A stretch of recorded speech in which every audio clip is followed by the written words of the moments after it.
Furious man stood in the street, phone in hand, connected to 911. There's a black man causing trouble here. Come arrest him. The piercing sound of police sirens shattered the otherwise tranquil air. Officers grabbed the black man's wrist, the handcuffs just inches away from snapping shut. Across the street, the white man who had made the call smiled, his face radiating satisfaction. Whispered murmurs among neighbors gathered nearby only added to the heavy atmosphere. Suddenly, an authoritative voice cut through the chaos like thunder. "Stop right now!" Everyone froze, their heads turning toward the source of the voice. Striding into the scene with commanding presence was the city's mayor. Her eyes blazed with righteous fury as she pointed directly at the officers. "Release him immediately," she commanded, her tone so forceful it could overwhelm anyone. The man who had been smiling moments ago now realized he'd made a grave mistake. Join us in sharing impactful and meaningful stories by clicking the like and subscribe buttons. Don't forget to enable the notification bell to start your day with profound lessons and a sense of compassion. The warm morning sun illuminated a modest suburban street where Marcus Green, a black man in his early 50s, was trimming the bushes lining his front yard. Known throughout the neighborhood as a kind, hard-working, and helpful man, Marcus was preparing his home for a visit from his sister, whom he hadn't seen in a long time. He wanted everything to look as neat and welcoming as possible. Though modest, his house was well cared for, with vibrant flowers lining the walkway, something his sister always admired when she visited. Marcus had bought and prepared a delicious meal to treat her. As he carefully snipped away small branches, he whistled cheerfully, his face radiating peace and relaxation. His mind was filled with the anticipation of a hearty meal, warm laughter echoing through the house, and the cozy atmosphere he hadn't experienced in a while. He hoped this day would add another beautiful memory to their shared stories. The neighborhood basked in a peaceful, serene atmosphere. Across the street, a pickup truck rumbled down the road. Brian Miller, a middle-aged white man with a perpetually scowling face, struggled to maneuver his oversized vehicle. He muttered curses under his breath, complaining about everything from kids playing outside to the placement of trash cans that made parking a challenge. It was clearly not a good day for him. As the truck surged forward, its rear end hit a large trash can at the curb, tipping it over and spilling the branches Marcus had trimmed earlier onto the sidewalk and part of the street. Brian cursed louder, slamming his truck door as he stepped out to inspect the mess. When he glanced up, he noticed Marcus across the street, carefully trimming his bushes, oblivious to what had just happened. Brian's irritation quickly turned into misplaced frustration. Scowling, he stood upright, his face calculating, and then stomped across the street. "Hey!" Brian barked, his hoarse voice accusatory. Marcus looked up from his work, startled by the sudden yell. "Yes?" he said, lowering his clippers, his tone calm. "Are you just going to leave that mess there?" Brian pointed angrily at the spilled branches. Marcus frowned in confusion. "I didn't knock it over. I've been here in my yard all morning, trimming the bushes." Brian crossed his arms, his tone mocking. "Sure you didn't. You're standing here with clippers in your hand and there's a pile of branches over there. How is that not your problem?" Marcus took a deep breath, trying to stay composed. "Look," he said patiently, "I did put the branches in that trash can, but I didn't tip it over. If you need help cleaning it up, I'll help, but don't blame me for something I didn't do." Brian's face turned red with anger. "I don't need your help, but I'm not letting you off the hook. If you don't clean it up, I'm calling the police." Marcus felt his chest tighten. He stared at Brian in disbelief and disappointment. It wasn't the first time he'd faced baseless accusations, and the threat of police involvement hung heavily in the air. "Go ahead," Marcus said firmly. "I'm not cleaning up a mess I didn't make." Brian's expression hardened, his audacity peaking as he pulled out his phone and dialed 911. Marcus stood his ground as Brian loudly reported, "There's a suspicious black man causing trouble. He knocked over a trash can and refuses to clean it up. You need to come arrest him." Marcus clenched his fists, bracing himself for what he knew could escalate into something much bigger. Minutes later, the distant sound of sirens broke the neighborhood's calm. The once quiet street grew tense as neighbors peeked through curtains or stepped onto their porches, curious about the commotion. Marcus stood on his lawn, his body tense but his expression controlled, though a flicker of unease crossed his face. A police cruiser screeched to a stop outside Brian's house. 2 officers stepped out. Officer Blake, a stocky middle-aged man with a stern demeanor, and Officer Ramirez, younger and visibly uneasy. They assessed the scene. A pile of branches on the ground and a black man holding clippers near a neatly trimmed hedge. Their eyes immediately zeroed in on Marcus. "There he is," Brian shouted, pointing dramatically at Marcus as he approached the officers. His face flushed with indignation, his gestures exaggerated as if he were the victim of a heinous crime. "What seems to be the problem here?" Officer Blake asked, his tone brisk and authoritative. Brian didn't hesitate. "This guy knocked over a trash can and refused to clean it up. Then he got aggressive when I called him out on it," he said, his voice dripping with anger. Marcus stepped forward, his hands at his sides, in a non-threatening posture. "That's not true," he said, his tone calm but firm. "I've been working in my yard the whole time. He knocked over the trash can and decided to blame me for it." Blake's eyes narrowed, his expression hardening. "Sir, we're just trying to figure out what happened here," he said curtly. "Why would he accuse you if it wasn't true?" Marcus felt his chest tighten further, frustration bubbling under the surface. He took a deep breath, trying to maintain his composure. "I don't know why he's doing this, but I haven't done anything wrong," he said, his voice tinged with exasperation. Brian scoffed, crossing his arms. "Sure, because a guy holding clippers isn't responsible for the branches on the ground," he muttered loudly enough for everyone to hear. Officer Ramirez glanced at Blake, then at Marcus. Hesitating, he said cautiously, "Sir, do you have anyone who can vouch for your story? Because from what we see, you're the only one who could be responsible for the mess." Marcus clenched his jaw, his eyes scanning the gathering crowd of neighbors. Most avoided eye contact, their faces a mix of discomfort and curiosity. He sighed and attempted to explain. "Yes, those branches are from my yard, and I put them in the trash can. But he knocked it over and is now blaming me." Blake rolled his eyes, clearly losing patience.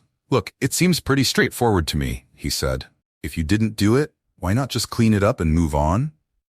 Marcus tightened his fists at his sides. His voice, though calm, carried the weight of years of similar encounters. "Because this isn't about the trash," he said quietly. "It's about him accusing me of something I didn't do, and I'm not going to play into that." Blake stepped closer, his hand hovering near his belt.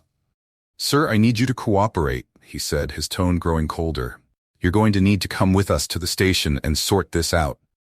Those words hit Marcus like a blow. His breathing quickened, a bead of sweat rolling down his temple despite the cool morning air. "Arrest me?" he repeated, disbelief evident in his voice. "For what? Standing in my own yard?" From behind the officers, Brian smirked, his arms still crossed, clearly relishing the situation. "See? He's being aggressive," Brian said smugly. "I told you he was trouble." Ramirez shifted uncomfortably, his brows furrowed. "Blake," he said quietly, "maybe we should." Blake cut him off with a sharp gesture. "No, Ramirez. We've got this under control." Marcus's jaw tightened as his eyes swept over the growing crowd of onlookers. He could feel their stares, some sympathetic, others judgmental. His mind raced with worst-case scenarios, being handcuffed in front of his neighbors, his name tarnished, and videos of the incident spreading online without context. Blake reached for his handcuffs and moved toward Marcus decisively. "Put your hands out," Blake ordered loudly. "We're going to sort this out at the station." Marcus's face flushed with anger and shame at the injustice he was enduring. He didn't want to escalate the situation, but also didn't want to comply with something so blatantly unfair. Slowly, he placed the clippers on the hedge and began to raise his hands, moving carefully. Suddenly, a voice rang out, loud and commanding, cutting through the heavy air of injustice and absurdity. "Stop right now." Everyone froze. Just as Marcus felt the weight of the situation crushing him, a black SUV pulled up to the curb. The door opened, and out stepped Sophia Green, the city's mayor and Marcus's sister. She was dressed impeccably in a tailored suit, her calm demeanor exuding authority. Her heels clicked sharply against the pavement as she walked toward the group, her gaze cold and unwavering.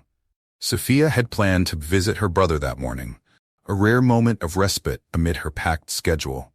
but a last-minute meeting had delayed her. Now, as she saw Marcus standing tense and surrounded by 2 officers and an accusatory Brian Miller, her purpose for being there shifted entirely. "Marcus?" Sophia called, her voice sharp but steady, drawing everyone's attention.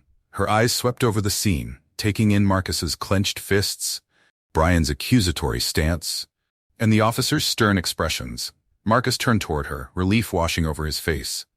"Sophia," he said, his voice tight with emotion. Brian's smug confidence began to waver as recognition dawned. His face paled. "Is that the mayor?" he muttered. The 2 officers exchanged uneasy glances. Blake, who had been seconds away from cuffing Marcus, straightened abruptly. Ramirez looked down, his hand fidgeting nervously at his side. Sophia stepped closer to the group, her cold gaze landing on Brian. "What's going on here?" she demanded, her tone leaving no room for evasion. Brian opened his mouth to speak, but Sophia raised a hand to silence him. "Marcus," she said, turning to her brother, her expression softening slightly. "Tell me what happened." Marcus took a deep breath, his voice steady but tinged with frustration. "Brian knocked over the trash can on the curb and blamed me for it. He called the police when I refused to clean it up. Now they're threatening to arrest me for standing in my own yard." Sophia's jaw tightened as she turned her icy gaze to Brian. Then she addressed the officers. "Is this true?" Blake hesitated, his voice stiff. "Ma'am, we received a report of a disturbance. Mr. Miller here claimed that—" Sophia cut him off with a sharp motion of her hand. "Did you verify his story? Did you speak to any witnesses? Check the neighborhood cameras? Or did you just take his word and assume my brother was at fault?" Blake's face reddened, beads of sweat beginning to form on his temple. "We are handling the situation, ma'am," he stammered. "Handling it?" Sophia repeated, her voice rising slightly. "By threatening to arrest an innocent man without evidence? That's how you're handling it?" Ramirez cleared his throat, stepping forward cautiously. "Mayor, there may have been a misunderstanding." Sophia turned to him, her expression softening just enough to acknowledge his attempt at reason. "Misunderstanding? There's no misunderstanding here. My brother was falsely accused, and instead of investigating, you've escalated the situation." Brian, who had been awkwardly lingering on the sidelines, tried to interject. "Well, now, wait a minute." Sophia's glare silenced him immediately. "You've done enough damage," she said icily. "I'll deal with you shortly." Sophia pulled out her phone and made a call. "This is Mayor Green," she said briskly. "I need access to the security footage for the 700 block of Oak Ridge Avenue immediately. Send it to my office within 5 minutes."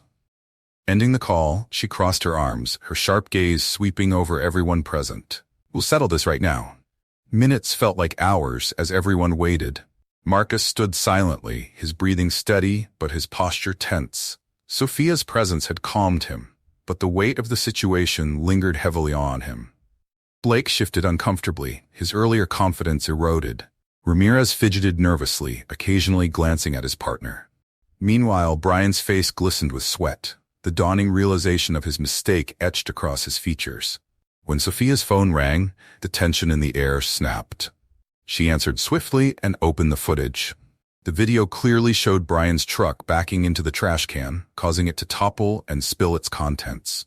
It also captured Brian angrily stomping across the street to confront Marcus, who was focused on trimming his bushes, completely unaware of the incident. Sophia held up the phone for everyone to see, her expression unreadable. "Would you like to explain this, Mr. Miller?" she asked, her tone icy.